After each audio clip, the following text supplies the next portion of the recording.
कभी कभी लफ्ज़ों से खेलने को बहुत दिल चाहता है।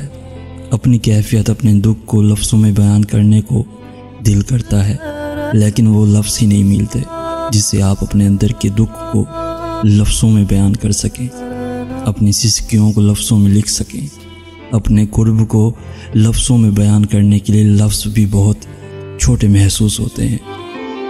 और फिर पता है क्या होता है, जब इंसान की ये हालत हो जाती है तो वो दुख, अज़ियत, उदासी बनकर आपके अंदर ही दिल के किसी गोशे में हमेशा के लिए बैठ जाती है। फिर आपको कोई खुशी महसूस नहीं होती। उस खुशी में भी एक छुपन होती है। आप हंसते तो हैं लेकिन आपकी आंखें आपका साथ नहीं देती। फिर चाहे आप लाख खुद को मुतमईन करें, नहीं कर पाते।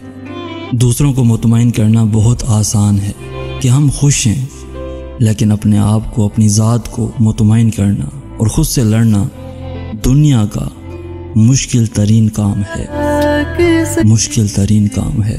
मोहब्बत थी और वो मैं नहीं था, उसे किसी से मोहब्बत थी और वो मैं नहीं था। ये बात मुझसे ज़्यादा उसे रुलाती थी।